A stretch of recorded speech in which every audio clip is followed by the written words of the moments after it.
Hi everyone and welcome to Happy Trails Hiking. This is Foodie Friday and I have a really special guest for you today on Foodie Friday for the Healthy Lifestyle Show. I get to go to a restaurant and I get to meet the chef and talk to him about farm to table. Chef Philip comes to the Rack House as well as Tompkins by the Rack House with almost 20 years of professional kitchen experience. He most recently served as the executive chef at Cafe Solace in the Central West End here in St. Louis. Previous to Cafe Solace, Philip was the executive chef at the Lake Forest Country Club in Lake St. Louis. While studying culinary arts in St. Louis Community College, Philip apprenticed under Chef Marcel Caraval at Café de France for 4 years, eventually reaching his first sous chef position at the age of 21. Philip has also held sous chef positions in the kitchens of Chez Leon and Canoe Regional American Fare. He has also spent some time in the kitchen of James Beard's award-winning restaurant, Niche. Can't wait for you guys to get to meet him. Come on along. Tompkins by the Rack House is on historic Main Street in St. Charles, Missouri. It is a newer restaurant and where I got to sit down with Chef Philip. All right, guys, this is Chef Philip, and I met Chef Philip at the Rack House kitchen in... Well, we have two restaurants. So Yes. We have the Rack House in Cottleville, and then this is our second location, Tompkins by the Rack House. Yes. So this is our second venture, more into the farm-to-table dining experience. Awesome. Yeah, that's what we do. Cool. And so this restaurant is downtown St. Charles in the old, what they call the mother-in-law house, correct? Yeah, this was the mother-in-law restaurant. Okay. Yep. Excellent. And I really wanted to talk to Chef Philip today because of the farm-to-table things. I ate, well, when I ate at the Rack House, I was like, oh, this is phenomenal. And for such a small area, not a metropolitan area, it was wonderful food, and we just enjoyed our evening so much. Can you talk a little bit about your methodology to cooking and how you... Sure. First and foremost, I always look at what's in season. Okay. That's the most important thing. I just believe that eating with the seasons, you're going to have the quality of produce and the right flavors at the right time of the year, that type of thing. I think that's like the most important thing in creating really, really good food. Okay. Yeah. Cool. So I read outside that your menu turns over every 6 weeks. Roughly every 6 weeks. Sometimes we'll throw a new dish on, after 3 weeks, or I might not like something, so we change it off. Sure. I mean, it's an ever evolving. So right now we're in the fall Right. and early winter. What is your favorite thing to make right now? Currently, we've got Brussels sprouts are huge right now. Any of the cabbages. I'm a cabbage freak, so I like cabbage. Okay. Beets, any kind of root vegetables are starting to come in.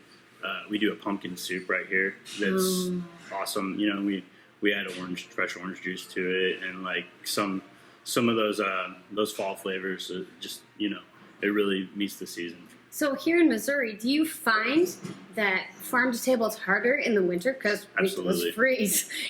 So unfortunately, I would love to be 100% farm to table. But when you're working with small farms, they may only have a certain amount of things, or something that the farmer thought was going to be ready next week is not ready for 2 weeks. So, there's the necessary evil of using distribution companies and produce companies, unfortunately. But, we try, if we can get it, we try to make sure it comes from a local season or a local farm during season.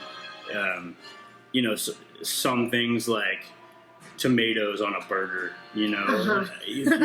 people expect to have a tomato, and lettuce on their burger in January, unfortunately. Yeah. Doesn't mean that it's the top quality, but what I'll do is, there's a company called Tony's Tomatoes that they grow tomatoes in a hothouse all year long. Okay. And, they're not as good as what I would get, heirloom tomatoes in July or August, Sure. but they are still better than, the grocery store varietal, that kind of thing. So, that's one way we try to combat some of that. Awesome. Yeah, and then, there will be times in the year, especially, January and February, where the daylight is really dim and, the temperatures and everything really just kind of goes through this period for, 5, 6, 8 weeks where it just doesn't grow, Sure. And we have to, deal with, what the, we use a company called Eat Here St. Louis. Okay. I'm actually rocking all their gear right now Nice. by accident. Represent. Yeah, represent. But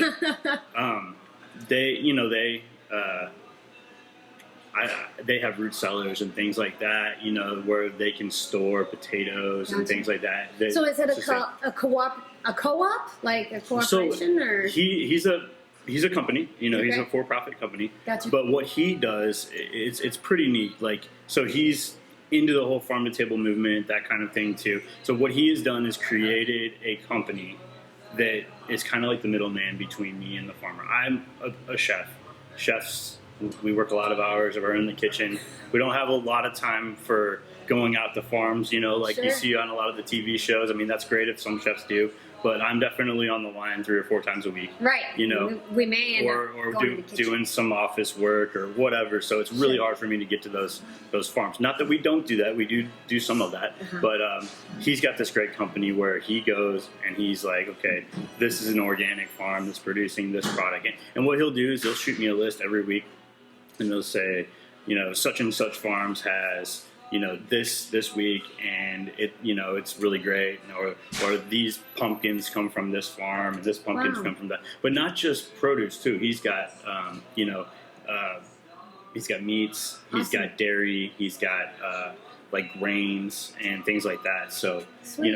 and like things like maple syrup and that Oh, are wow. from like Southern Illinois. Great. That's another thing too, is I want to support the local community. Sure. I mean, we've gotten so far away from the small farmer, Oh yeah. and my father-in-law is a small farmer, and they struggle, and compared to some of these large corporate farms, it's really important, I think, for everyone to support. Sure. Would you say that, or what percentage of your foods come Well, I would from- say in the summertime we're in the upwards of 80 to 90%. Okay. Wintertime probably drops down to 30 to 50%. Gotcha. Here might be a little different. We haven't got to winter yet because we have Right. such a small menu here. Gotcha. I can go, okay, well, we're only going to have 13 items on the menu, so I can make sure everything. At the Rack House, we got a larger menu. Sure. It's not huge by any means, but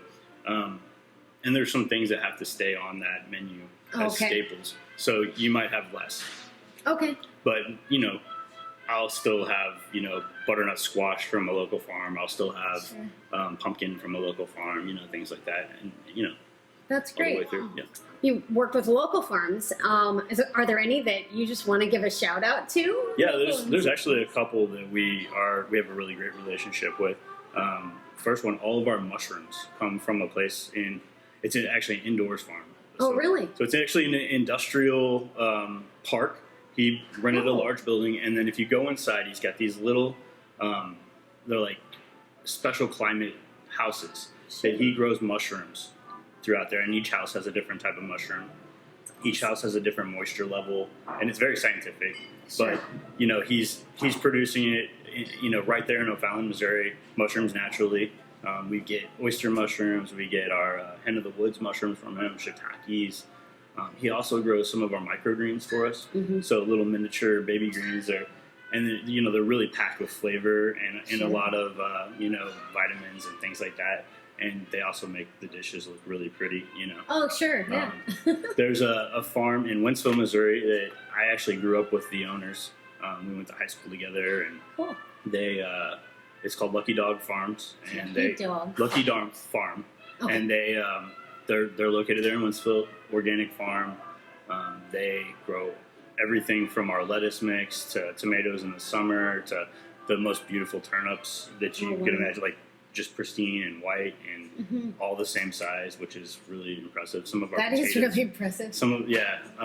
and they actually put up a hoop house last year, so they do some indoor stuff. So hopefully in the wintertime and in the colder months, we'll be able to have some stuff with them. So awesome. Yeah. Well, we will make sure that we check out both of those farms. That's really cool. I think JT from Mushrooms Naturally, you can catch them at the Lake St. Louis Farmers Market on Saturday mornings. I don't know if they're still open because it's November, but definitely in the spring and the summer.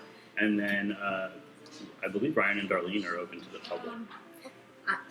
I don't know. I'd be interested in seeing some of the dishes and things that you make. Is it possible that we could go back into the kitchen? Sure. And take a look here in just a little bit. I know that you guys haven't opened yet. We haven't quite opened yet. We open here in 15 or 20 minutes. So we can do that. I could order lunch. Okay. Yeah, that's fine. Sure. Before we headed to the kitchen, I had to take a gander at the wine collection. We used up all the turnips, so that's the last turnip that I have. But Turnip. Like I said, look at it. It's like white and pristine. It is beautiful. These greens actually are what they grow at Lucky Dog Farms. We have, they even have this little purple mustard green in there. If you can see it, it's real pretty. We use that for a lot of garnish. Nice. But they're just packed with like vitamins and minerals. Yeah, it's awesome. And he washes this lettuce like 3 or 4 times before we even get it. So when it comes in, compared to stuff that we would get from like a large distribution company, I mean, it just looks alive, and you can just tell that it's that much better, Nice. So, yeah. We also do live in kind of a global market, and we can get fresh fish from this company shipped in from the coast, in less than a day. So, I mean, it's, if we can't get it locally, we want to make sure that it's still like the best ingredient that we can buy. So, Sure. Yeah. Every morning we get here, we feed our mother, and we start our own dough.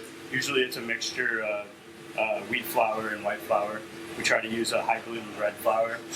So we use this for table service with butter that we make in a house too. We also make our own butter with we culture it using some local yogurt, and then we let it sit for a certain amount of hours, and then we whip the butter, and then we bake our bread.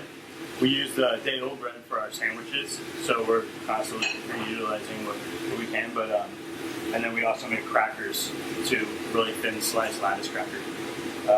But yeah, this is the process that we do every morning, and we're pretty proud of it. So, and like this is living bread. The yeast came from the air. We didn't buy yeast to add to this or use anything like that. We just kept feeding it until we had a beautiful yeast culture going. But we like to think that these steps that a lot of restaurants don't do. This is kind of stuff that will set us apart from everybody else. This is our roasted mushroom salad. We do roasted hen of the woods mushrooms from Mushrooms Naturally in O'Fallon. We also are putting Brussels sprouts because that's what's perfect for this time of season. And we do a few different variations of the mushrooms. We have the roasted ones, and we also do some pickled. We top it with some white cheddar cheese from our creamery, and then some of our sourdough little toast that we slice really thin and roast them off. They make nice little croutons. So this is a warm salad. So we start with some pre-roasted Brussels sprouts that we just roast in a little bit of olive oil and salt and pepper, and then we throw some of these leaves in as well. And these guys will go into the oven with some of our roasted mushrooms. These are actually growing wild right now, so there are some times of the season that we will get some of the foraged mushrooms from JT and Mushrooms Naturally as well. So this, we go right into the oven. Now we're going to let that go into our convection oven very hot. It's going to help crisp up the salad a little bit. And then, so we'll do that. As soon as it comes out, we'll prepare your salad. So we've got some roasted Brussels sprouts and some roasted mushrooms that we're putting into the bowl. Okay. Right into our bowl. I've got a little bit of maple vinaigrette. So this is made from a local maple syrup that we get from Southern Illinois. A little bit of olive oil, canola oil mix, and then just a little bit of Dijon and whole grain mustard. So we just toss that salad in there. You don't want to go too crazy, but we'll toss it up. And then what we'll do is we'll put it right in the center of our plate. There. And we have our white cheddar cheese that we will put over. This comes from Mark Creamery in Illinois as well. And then we have a few pickled hen of the woods mushrooms, just for a kind of a flavor change. And then we use some of these sourdough crisps, kind of as our crouton. And of course, we always wipe the plate when we're done. And there we have it. Lovely. Thank you so much for meeting with us today. Yeah, absolutely. Thanks for coming. Oh, no problem. And thank you for doing local foods here in the St. Charles County area. Absolutely. Thanks for Tompkins by the Rack House has a lovely dining room. It's perfect for historic downtown St. Charles. I really want to thank Chef Philip and the staff at Tompkins Restaurant for letting me film this interview today. If you're in the St. Charles area, be sure to stop in for a meal. And let them know that Happy Trails Hiking sent you. Thanks for joining me for the show today. It is always an honor to have you here on Happy Trails Hiking. Remember to go out and live the life you love today. And until next time, also remember, you are not replaceable. Thanks, guys.